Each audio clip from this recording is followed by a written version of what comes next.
Oh, pantesan gitu kan ya, kendaraan di Indonesia ini apa namanya, mudah banget gitu ya ngurus kreditnya dan lain sebagainya gitu. Rupanya gitu pemerintah ini dapat 40% dari setiap penjualan kendaraan. Waduh, waduh, waduh gitu. Gimana gak cepat kaya gitu ya. Aduh, lagi-lagi ya rakyatnya yang ini ya, yang kecekik gitu ya. Harganya berarti kan di markup berapa terus biar bisa ngasih 40% itu, ya nggak sih? Atau emang harga pesanan gitu? Kita coba reaction aja dulu pemberitaannya dari maju.idn gitu ya.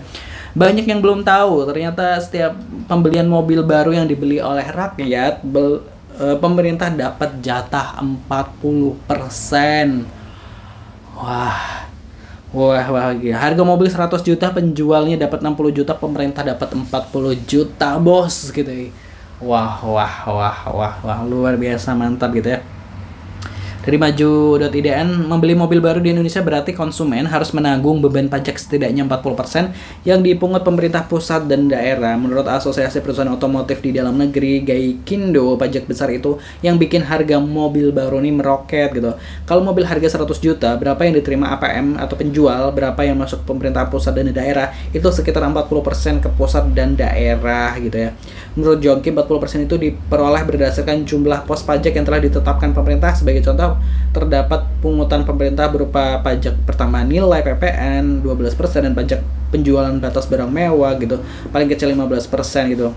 Berikut pungutan pemerintah daerah yaitu bea balik nama kendaraan gitu kan ya. Menurut Joki, bila masyarakat ingin harga mobil di tanah air lebih terjangkau, pemerintah harus rela menurunkan pajak. Nah, itu tadi ya.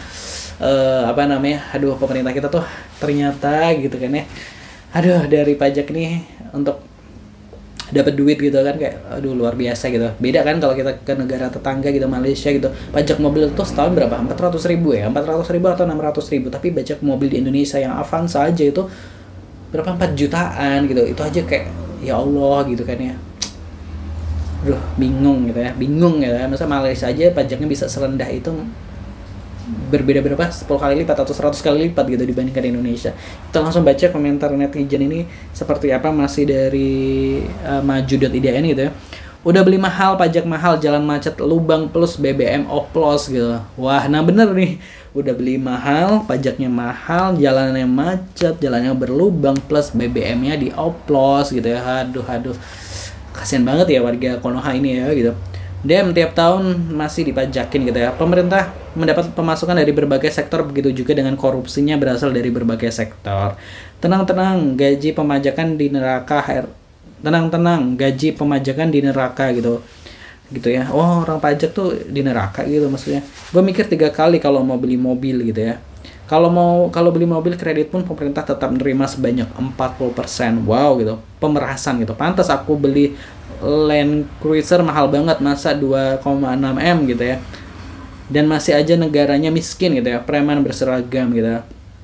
Pak, bener ini kok rakyatnya masih kena macet gitu ya. Lama-lama napas juga kena pajak di negara ini. Aku bingung kapan negara lengser ya. Percuma sumber daya alam Indonesia berlimpah tapi rakyat yang menanggung keuangan negara. Pemerintah tak beda dengan penjajah minta upeti kepada rakyat gitu ya. Kelola negara orientasi bisnis padat karya gitu ya. Bumi gonjang-ganjing tukang pajak seperti gitu. Aduh, DPR miskin, makanya harga kendaraan mahal, negara minta jatah gitu ya.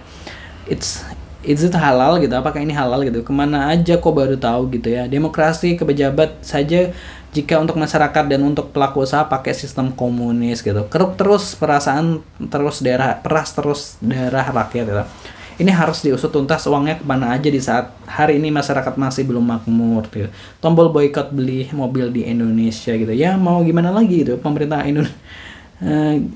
Gaikindo mau bikin jalan, jembatan, infrastrukturnya, mau nalangi subsidi BBM-nya gitu. Nah itu tadi itu ada netizen yang bilang gitu. Ya iya, terus emang pajaknya juga untuk bangun jalan dan sebagainya. Tapi kan faktanya juga bangun jalan terus ternyata masih banyak jalan yang rusak gitu kan. Terus BBM terus ya ada fenomena BBM berebet gitu kan. Jadi kayak ini gimana sih gitu. Kita ibaratnya kita ini udah bayar mahal, udah diambil mahal-mahal gitu, banyak duitnya, tapi ya fasilitasnya kok gitu ya. Iya sih. Kalau menurut Positive People gimana pendapatnya ini, kayak ampun dah ya. Terus di kolom komentar jangan lupa subscribe.